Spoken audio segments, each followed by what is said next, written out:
So hello guys, welcome to my new vlog. तर आजचा vlog का स्पेशल आहे कारण की मी बनवणार आहे फिश। आणि फिश मी फ्राय बनवणार आहे आणि मी प्रॉन्सची भाजी बनवणार आहे। आणि इकडे मी भात लावलेला आहे। तुम्हाला माझा आवाज येतो तर हे प्रॉन्स मी त्यांच्याकडून क्लीन करून घेतलेले आणि आता पण मी स्वच्छ धुतलेले आहेत।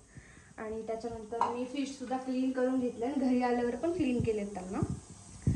तर आपण जे फिश बनवणार ते ग्रीन फिश बनवणार आहे। सो ते म्हणजे हिरवी मिरची, खूप सारी कोथिंबीर, अद्रक, लसूण, त्याच्यानंतर हे कढीपत्ता आहे आणि हे त्याच्यानंतर प्रॉन्स साठी आपल्याला जे लागणार आहे ते म्हणजे खोबरं, ते पण ओलं खोबरं जे मी आणलंय शोधून, त्याच्यासाठी मी नारळ पाणी पिलेलं आहे। आणि त्याच्यानंतर बारीक कांदा आणि टोमॅटो।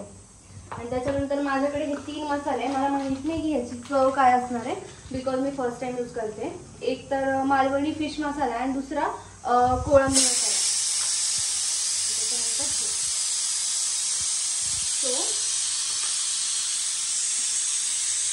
सो आपल्याला हे सगळं वाटून घ्यायचंय, पण आधी स्वच्छ धुवायचं आहे। सो आपण आता ते करूयात। आपल्याला हे पूर्ण क्लीन करायचं आहे कारण काहीच त्याच्यात धूळ वगैरे काही नको त्यामुळे। आणि हे आपल्याला पूर्ण वाटायचं आहे।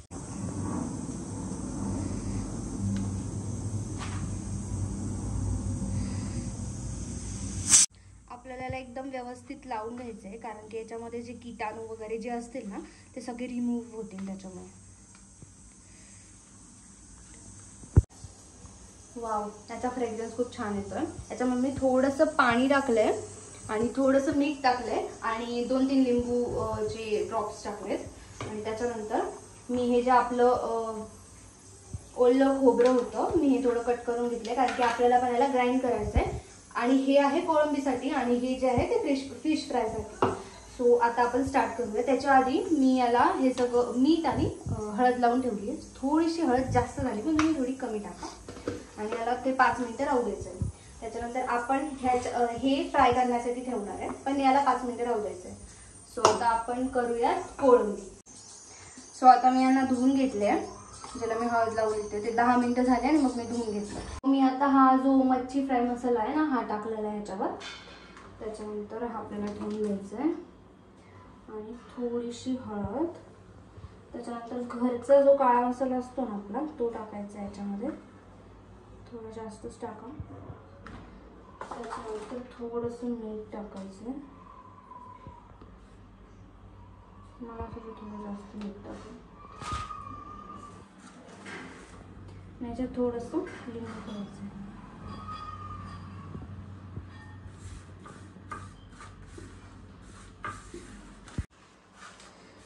हा मसाला रेड आहे, आय थिंक याचा रेड फिश आहे। बघूयात आपण चला। मी पण हे मसाले मी फर्स्ट टाइम यूज करते। आधी आपल्याला हा मसाला लावून घ्यायचा आहे।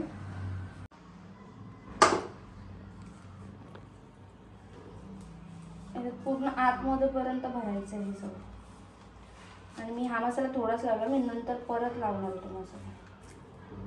जेवढा तुम्हाला लावता येईल तेवढा लावा कारण हाताला बसत नाही ऍक्च्युली मसाला, तो निघतो। सो आतमध्ये पर्यंत लावा त्याला मसाला व्यवस्थित।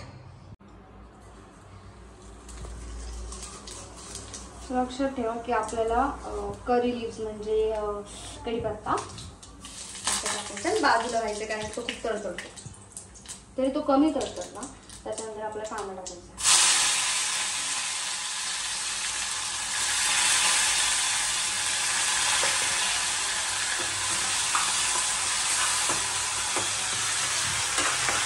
थोडासा होऊ द्यायचा, तुम्ही अजून शिजू दिलं तरी चालेल कारण की आपल्याला असं गोडसर नको येतो कारण की गोडसाठी आपल्याकडे टोमॅटो पण आहे आणि आपल्याकडे हे पण आहे, त्याला पण हे टाकूया। मला याची करी खूप आवडते त्याच्यामुळे मी जास्त टोमॅटो घेतला। याच्यात थोडंसं पाणी जाऊ देऊ आपण आणि त्याच्यानंतरच आपण हे टाकूया। आता मी तुम्हाला सांगते ना, मी विसरून गेले ही स्टेप। याला पण आहे ना आपल्याला हळद आणि मीठ लावायचं होतं पण ते मी लावलंय। आणि याला पण आता 10 मिनिटं झाले तर मग, आणि आपल्या ह्याला सुद्धा फिशला आता आपण ह्या फिशला रवा लावणार आहे, आपण असं नाही करणार आहे. सो याला खूप वेळ, जेवढं मॅरिनेट करते तुम्हाला तेवढं करायला, म्हणजे ते खूप छान असतं. दुसरी गोष्ट आता ही चटणी खूप जास्त झाली आहे, सो ही चटणी आपण इडलीसोबत खाऊ शकतो. आणि हे म्हणजे हे टाकून आपण हे वाटून त्याच्यासोबत खाऊ शकतो.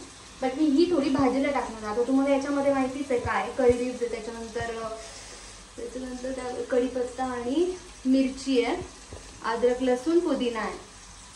सो मग ही चटणी आपण याच्यामध्ये थोडी टाकू शकतो. त्याच्यासाठी मी वेगळा मसाला पण आणला आहे, तो ट्राय करू आपण. तर याच्यामध्ये मी ते खोबऱ्याचं वाटण होतं ना ते पूर्ण टाकलं आहे आणि थोडंसं पाणी टाकलं आहे ते शिजण्यासाठी. कारण की आपलं खोबरं जे होतं ते कच्चं होतं. सो आपण त्याला आता शिजू दे. तर याच्यामध्ये हा जो आराध्याचा आहे ना तो कोळंबी रस्सा मसाला आहे. त्याच्यानंतर आपली घरची हळद आहे आणि काळा मसाला आहे घरचा 1 चमचा आणि अर्धा चमचा लाल मिरची पावडर आहे आणि याच्यात थोडंसं मीठ पण आहे. सो आता हे थोडंसं शिजलं त्याच्यानंतर आपण हे टाकूयात आणि हे टाकूयात. मग आपली कोळंबीचा रस्सा तयार होईल.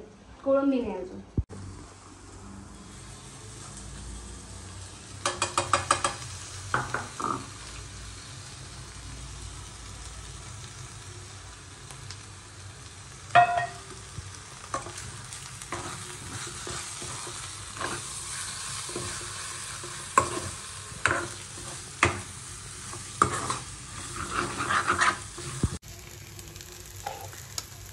तर गाईज मी हा 1 चमचा अजून टाकते आहे. त्याच्यानंतर हे जे आपलं हे पण टाकते मी. ठीक आहे, सॉरी हे नाही आहे, ते हे पण टाकते आणि आपला, कारण की मला माहिती आहे तिखट खूप लागणार आहे आपल्याला. जी कोळंबी केलेली ही पण ह्या मसाल्यातच टाकून द्यायची आपल्याला.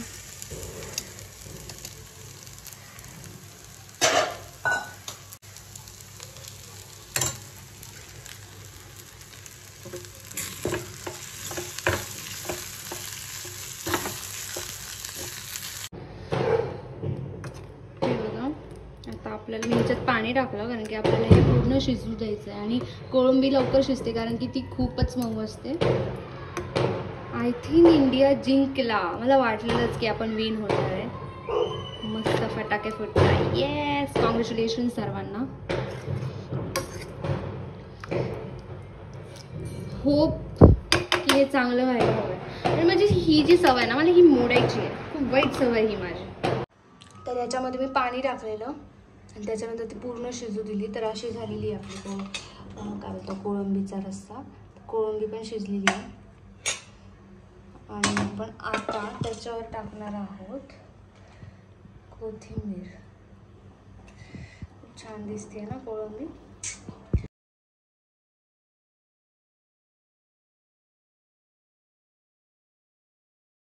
आता आपल्याला हा रवा आहे ना रव्याला लावून घ्यायचा आहे आणि आपल्याला तेल तापवत ठेवलंय. सॉरी, आपल्याला याच्यावर ह्या ज्या करी लीव्हज आहेत आपल्याकडे ह्या टाकायच्या याच्यावर.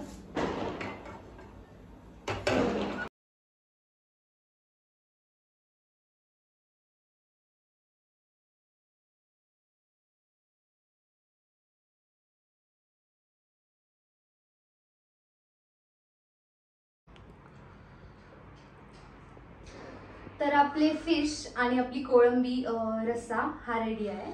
आणि तुम्हाला जर हा व्लॉग आवडला असेल तर लाईक शेअर सबस्क्राईब करायचं. आणि आता मी खाते, मला खूप भूक लागली आहे. आणि तुम्हाला जर अजून रेसिपी काही म्हणजे माझ्याकडून हव्या असतील तर तुम्ही मला कॉमेंट करा की तुम्हाला कोणत्या कोणत्या रेसिपी हव्या. Bye bye.